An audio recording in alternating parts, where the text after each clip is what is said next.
Handing out grades for the Denver Broncos defense for the first half of the season. Which position grades graded out higher, and where is there room for improvement down the second half stretch of the Broncos schedule? Sayre, Bedinger, myself, we break all that down on today's brand new episode, Locked on Broncos. You are Locked on Broncos, your daily Denver Broncos podcast. Part of the Locked on Podcast Network. Your team every day.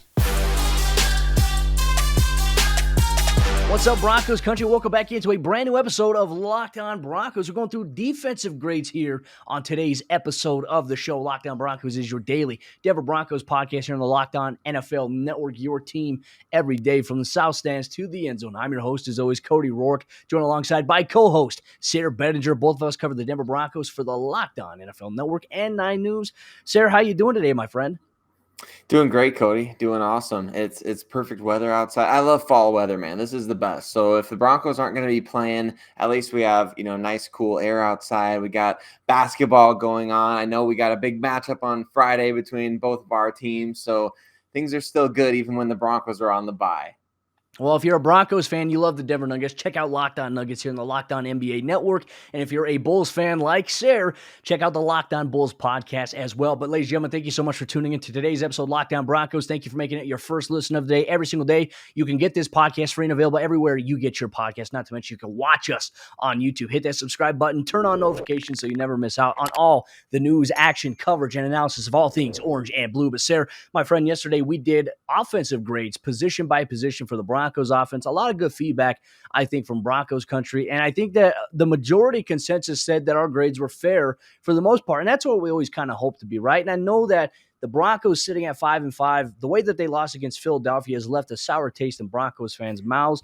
Rightfully so. It doesn't give them much reason to be optimistic for the rest of the season. But look, looking at the defensive side of the ball today, I think that there's various position groups that have overcome some things, that have played relatively well. But I think the theme for this team on both sides, offense and defense, has really been consistency. And I think that's a fair point there. So we're going to start things off here with one of my favorite position groups here. It's the secondary, Sayre. Starting things off here with the cornerback position for the Denver Broncos.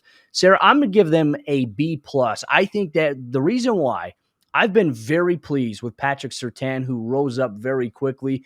They played him in the nickel and the dime spot against the New York Giants, and I think we all realize, hey, he can probably do everything, but you want to put him on the outside. He's going to be a stud there, and he has been. He's been nothing short of special for the Broncos. I think that the injuries early on and some of the struggles that Kyle Fuller had on the outside, I think that's impacted the grade a little bit. Obviously, losing Bryce Callahan for a little bit of time, that has impacted the grade a little bit as well. But for the most part, I think the Broncos get a B+ grade, and I think that when they play to the scheme strengths, they play the way that they played against the Dallas Cowboys. And I've been very impressed. I go back and I watch the film, and I always look at cornerbacks first. I'm going to give them a B+. What are your thoughts on the Broncos secondary unit at corner for the first half of the season? Well, Cody, first of all, I think your grade is really fair. B+ is a really good grade. And I think that, all things considered, like you mentioned, the Broncos having to deal with the loss of Bryce Callahan, the inconsistencies of Kyle Fuller. I personally had them at a B, and I think that with Pat Surtain, playing at an A level, I wanted to just say A+ right there, but obviously he hasn't been absolutely perfect. But agree with you completely. Pat Surtain has been as advertised as a rookie. I think he's been the best corner on the team. I think pretty much everybody would agree with that. Bryce Callahan was also really, really good before he got injured. But I think those injuries kind of factor into the way the whole unit has played as a whole. Kyle Fuller, I feel like, has brought this grade substantially down. The injury to Ronald Darby early on brings it down a little bit further. So I'm going with a B. I think that might be a little bit harsh considering injuries have to be factored in. But at the same time, I don't think that Fuller obviously has played up to his, I don't want to say potential, but his billing really as a former all-pro cornerback playing in the Vic Fangio defense again, where he thrived in the past. And then Ronald Darby, a $30 million free agent acquisition. He's also been out of position a couple of times this year, although, as you've pointed out, Cody, upon film study, he's played pretty darn well. So yeah, I would say from what I expected from Darby, I would give him closer to a B grade. Kyle Fuller giving him closer to maybe a D, bordering on the F, I'm sure, for some people who are listening to this podcast right now. So hit us with your Kyle Fuller grades. But then for Bryce Callahan, I'm going with a B just because you got to stay on the field to get that A grade, in my opinion. And Pat Surtain leads the way in that regard. Yeah, no, I agree with you completely. I think that's a good observation too, and I agree with your take on Kyle Fuller. A lot of people give him a lower grade just because he has made some plays that haven't been so good, right? But I think he's also made some good plays as well to help kind of balance out a little bit to maybe an average part. Let's get to the safety position here, Sarah. Look, I'm going to be upfront and honest. I gave the safety group between Kareem Jackson, Justin Simmons, and even mixing in Caden Sterns, kind of that dime backer a little bit. I've given them an A grade so far. The success of the Broncos defense really often goes to those guys on the back end. They make the guys' job in the front side in terms of the secondary a lot easier. I mean, we talk about how a defense meshes together. Really, that back end unit, he and Kareem Jackson have been playing at such an elite level this season, Sarah, which we've talked about. Maybe the Broncos look at extending a guy like Kareem Jackson because you don't have to rush Caden Sterns to be the guy yet. You can allow him to continue to develop and play that role. But as long as Kareem Jackson's playing an elite level, Justin Simmons playing at a very good level as well, these guys get an A grade in my opinion, and I know there's going to be some people that disagree. There's some people out there that for some reason think that Justin Simmons isn't a great football player, but like I said, I don't think they watch the film or they watch the game. But I don't know sometimes if a lot of these people that are critics of him in the big open way that they are actually understand what they are looking at or know what his assignment is. So A grade on me on them. They've been probably the most fantastic unit on the defense to watch. I've really loved watching them alongside with Patrick Surtain. 100%. I agree with your A grade completely, Cody. That's what I'm going with. I'm going with an A, bordering on an A plus. I think that Justin Simmons and Kareem Jackson are two of the best cover safeties in the league. But not only that, those guys play the run as well as anybody in the NFL. We see that too high safety look and how those guys rotate, and they can both intermingle. I think for a period of time there, we were trying to think about who could be that Kareem Jackson replacement for the Denver Broncos, but really Justin Simmons does a lot of the same things. He's just so good at playing that deep free safety role that people forget that when Justin Simmons rolls into the box, man, he does just as good of a job playing the run as Kareem Jackson does. Case in point, look at that Dallas Cowboys game, that first fourth down conversion, and Simmons has a play like that against the run almost every single week. It might not be on 4th and 1, but it's going to be a key play that he delivers at any given time. And Caden Sterns, I don't know if you'd be able to find a Broncos player on the team that's been as effective per snap as Caden Sterns. Of course, he has a way lower snap count compared to a lot of other guys. But, man, when he's on the field and he's blitzing or he's playing in coverage, he's doing his job extremely well. And I think what we saw from him at Texas, he's really bounced back to that 2018 form where everybody kind of saw a potential first-round pick. I remember it was just over a year and a half ago, Cody, making some way too early 2021 mock drafts. Caden Sterns was hopping into the first round of a lot of those. Yeah.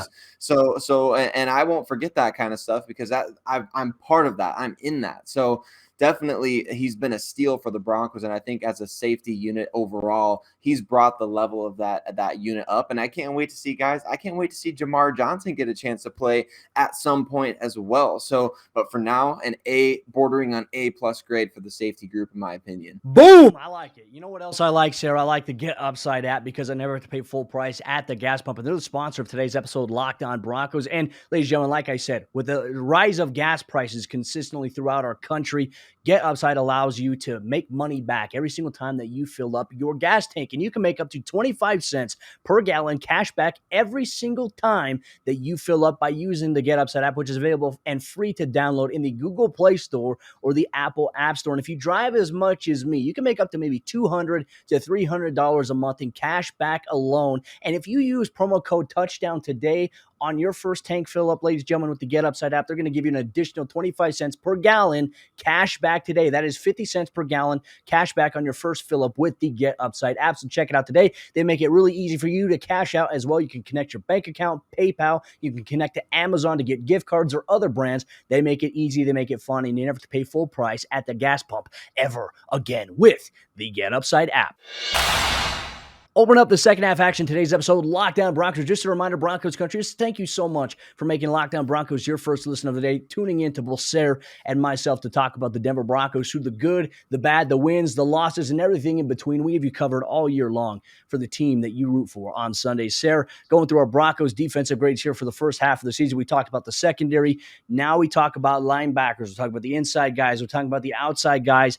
I'm trying to figure out where I want to start here. Do I want to start off on a positive note? Do you want to start off on kind of a negative note here? Not necessarily negative in the sense of being overly critical, but I just think that the position, what's happened to him, has been very impactful of the Broncos season. So we're going to start off with inside linebacker. Sayre, I gave this unit here a C grade, and I think a lot of it is just because everything, the injuries that the inside backer position had been plagued with, has really been out of the Broncos' control. And I think that when they had Alexander Johnson and Josey Jewell both healthy, the defense was playing really well. Now, you lose those guys. Obviously, we saw the byproduct of what that looked like for the Broncos, not having those guys there for a couple of weeks. That unit had struggled, but I think we've seen with Baron Browning and Kenny Young, those guys picking things up, and obviously the injury to Baron Browning against the Eagles was a big blow, I think, to the Broncos' defensive game plan.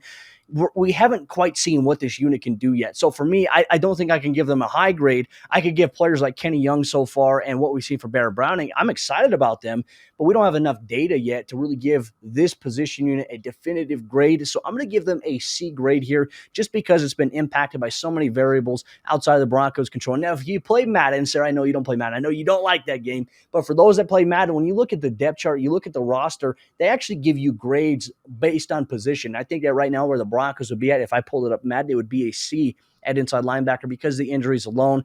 And I think that the Broncos have a chance to improve on this in the second half of the season. I think that's really well said, Cody, and I think that C grade is very fair. I personally had it as a C minus, just from the perspective of kind of all encompassing. I think a lot of times, like when I'm grading things, I'm thinking strictly the players and how the players have performed, but I want to bring this grade down from your C to a C minus because I feel like Vic Fangio and George Paton kind of have collectively maybe dropped the ball a little bit in this regard. I don't know necessarily about the timing of things with the Baron Browning, the move to get him into the lineup. I know he's kind of been struggling with injuries throughout the year, but man, when the injuries started to pile up, the Josey Jewell injury happens, you insert Justin Sterns into the lineup. I get that. After a few games of Justin Sterns not really playing well, you bring Avery Williamson onto the practice squad and then let him leave when you need him the most. That Cleveland game could have been won were it not for the inside linebacker play. The Broncos were forced to play Barrington Wade and Curtis Robinson. So I'm bringing this grade all the way down from what I feel. I was going to say C plus based on just how the players have adapted and responded as you've kind of shuffled guys in. I think Josey Jewell played really well prior to injury. Alexander Johnson had a couple really good games prior to injury. Kenny Young has played well. Baron Browning has played well. The players deserve a better grade. But for me, Cody, the coaching, and I don't know if you lump George Paton into this, maybe you do, but if it's all on Vic Fangio of who gets to decide who gets to be on the roster and whether or not a player like Avery Williamson should stay or should go, to me, that was a difference maker in a game that you could have easily won. And I say easily because you're playing against basically the Browns B team on Thursday Night Football, and you didn't give yourself an opportunity to really have high-level linebacker play when you actually had a guy on the team that could have helped you. So I'm going C minus, and I think that's raised up by the fact that the players have done a good job when called upon. I think that's fair play too. I think all those things that you mentioned definitely in consideration. That Cleveland Browns game, I mean, I think everybody at the linebacker position got a below a D grade just because it was just awful missed tackles, not filling gaps, not getting off blocks. That's definitely been an area too. And I know that Coach Reggie Herring's kind of had his work cut out for him, losing a couple of your top guys. You have to really rely on a lot of young guys, maybe when they're not ready. Maybe Justin Sterns was not fully ready for the role of taking on as a starter, right? I always thought he was going to be a role player. But as we've seen, things have changed. And I even think you can give some consideration to Caden Sterns here because he does play the dime backer, linebacker position there. And he's done fantastic in limited sample size. I know we talked about him with the secondary. So I think that's a fair grade. And Broncos country, let us know what your grade is for the inside linebacker position so far through the first half of the season. But let's get to outside linebacker, edge rusher. Now, I think the Broncos, they got off to a pretty good start. Von Miller got off to a hot start to start the season. Obviously, he's no longer on the team. Kind of bittersweet watching him in a Rams uniform. He made his debut where he won Super Bowl 50. Unfortunately, the outcome for this game for him and the Rams was not kind of similar to that. I mean, they just absolutely got to take into him in that game here. But I do want to pinpoint, I think that guys like Jonathan Cooper have really elevated where this positional unit can go. And what's even more astonishing is that everyone's going to talk about the fact that he's a 7th round draft pick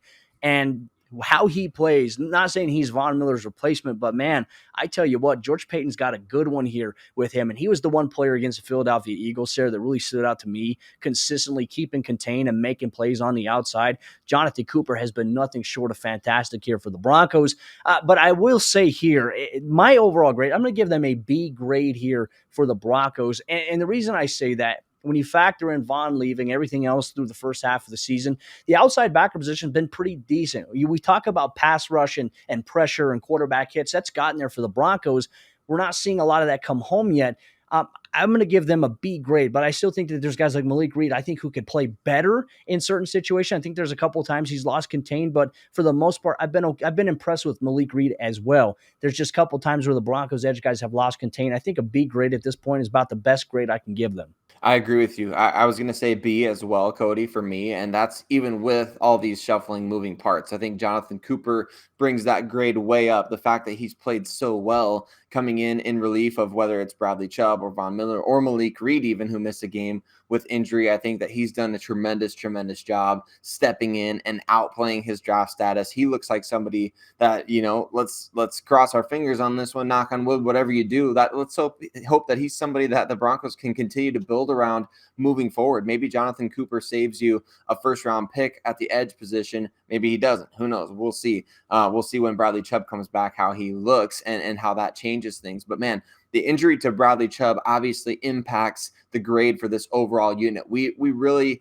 and I think this is the first time I'm saying this out loud. I know you've said it before, Cody, but man, we never really got to see Bradley Chubb and Von Miller together in the Vic Fangio defense, which was the number one thing everyone was looking forward to when Fangio was hired. That was the number one thing. And we saw it for roughly 3.5 games before Chubb got the injury. So, man, rest in peace to those hopes and dreams there. But I think Von Miller played exceptionally well, even without Bradley Chubb on the field. And that has to be factored in. Of course, he's still not on the team, but up to this point, that factors into the grade. I feel like Stephen Weatherly has done a really tremendous job in limited time with the Denver Broncos. He's shown some explosiveness. I felt like against Philadelphia, they gave way too many snaps to the injured Malik Reed and way too few snaps to the healthy Stephen Weatherly, who was looking explosive and really affecting things off the edge, whether he was getting to the quarterback via sack or hit or not. He was impacting things. So I think in the second half of the season, get Weatherly more snaps until Chubb comes back. Even when Chubb comes back, keep him on a rotation with all those guys out there. And I think a B is a very fair grade for that group. Well, we even talked about it as well. The Broncos, after they traded Von Miller, they need to utilize that by-committee approach, right? You can't just roll with one guy and one guy. You have to rotate a couple of guys in. And I think that's the best strength for what the Broncos have. As you mentioned, Stephen Weatherly. I'm very impressed by him against the Dallas Cowboys. I was impressed with him against the Washington football team. Jonathan Cooper has been fantastic since being inserted into the starting lineup. And you have Malik Reed, obviously, as you mentioned, missed the Dallas game due to a hip injury, wasn't 110% healthy going into that Eagles game. And you have some other guys too, Aaron Patrick, who got some reps on the special team side for the Broncos in that game. You want to see a little bit more there, but it's got to be a by-committee approach. And who knows, we may still be a couple weeks, 2 to 3, maybe even 4 weeks away from Bradley Chubb even returning to the lineup here for the Broncos. And look, if that's the case, he's going to have a really good end to the season, and he's going to have a good season next season, I think, for the organization to really ponder whether or not they're going to bring him back, which, I mean, at this point, I think it's just all speculation on our half. We have no idea where things are going to go with the Broncos. There's going to be a lot of changes, Broncos country, after this season. You can guarantee that. It's not going to be filled with lack of headlines. There's going to be a ton of headline stuff, a ton of drama. Sayre and I are going to have you covered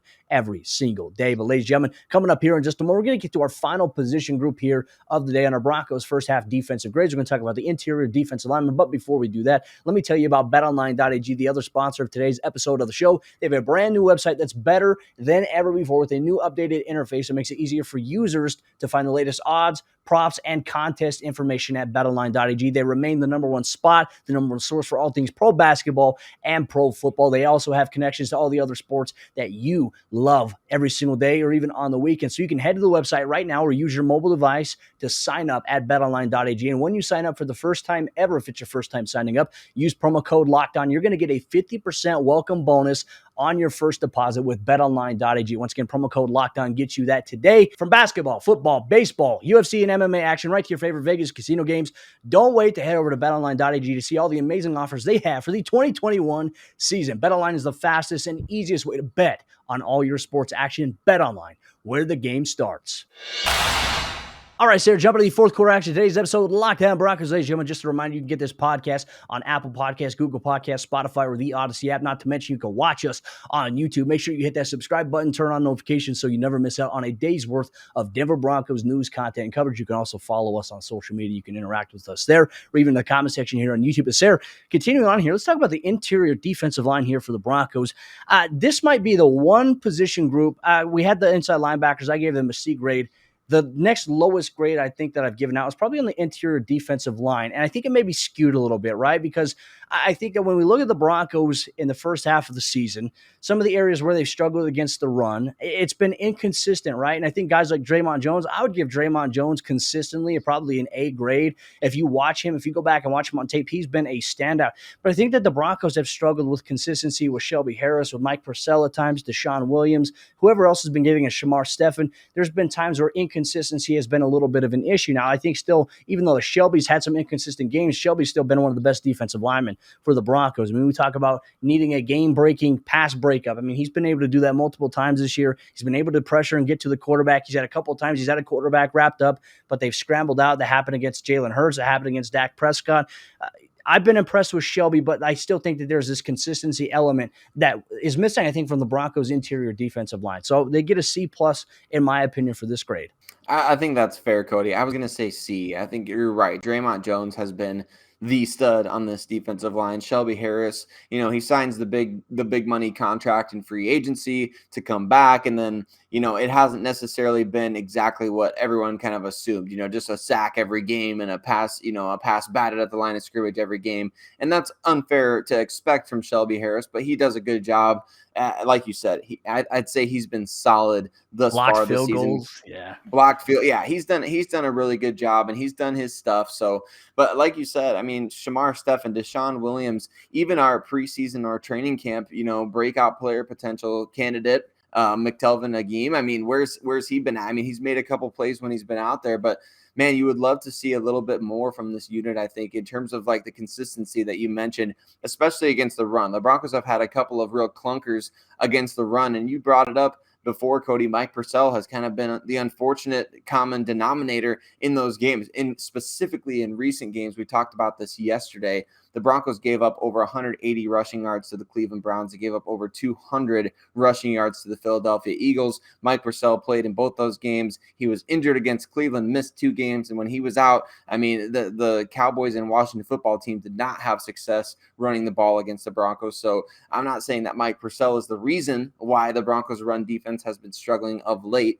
but in their most recent games, he's been the common denominator. So, and he signed a contract extension last year as well. So it's fair to have bigger expectations for Purcell. I expect him to be creating those run stuffs. I expect him to be getting tackles for loss. When you sign a new contract, when you come in and you get a deal like that, I expect more out of you than just to be a gap clogger or somebody who takes up blockers, things like that, and create for other players. I think that Purcell has to step up his game as well. Well, I think too, and I don't want to make any excuses for Purcell, I do think that playing nose tackle is probably one of the hardest positions in football because you are constantly, from the onset, you are facing a double team from the snap. The center's going to block down on you, and the guard's going to help out depending if you're on a one tech to this side or one tech to that side. You're going to fight through a double team there, and it's really holding that anchor point. And I would say too, for him, he had surgery on that thumb. And just what I know from playing football and being involved as a receiver and blocking drills and as a corner having to get off of blocking drills from receivers, you have to really engage here, right? And your thumbs, they matter so much if you were engaging as a blocker. And I know that's for Purcell. This was his first game back from that thumb injury that he had. And I think that's going to impact him a little bit because you have to play with it heavily taped or clubbed up a little bit. So I wonder if that's playing a little bit of a role into that. I don't want to make any excuses for him, but like I said, you look at nose tackle, it's very tough to play. You're facing a lot of double teams. That's really where, like, if you're doing your job and you're getting that double team, that's where linebackers have to come through. So I will say, going back to that Cleveland game, Mike Purcell actually held his ground as an anchor point really well. The issue behind him is you had the other guys, Barrington Wade, Curtis Robinson, even Justin Sterns. Those guys could not get off blocks, and they weren't even attacking or filling. So I think also it's a bigger story there, right? And it's always one of the hardest positions, Sarah, in my opinion, I think, to judge. But I do think that, yes, he can absolutely be better, and rightfully so. We should expect that of him, and I think he expects that of himself as well. So Broncos country. Let us know what your thoughts are, what your grades are for the Broncos at cornerback,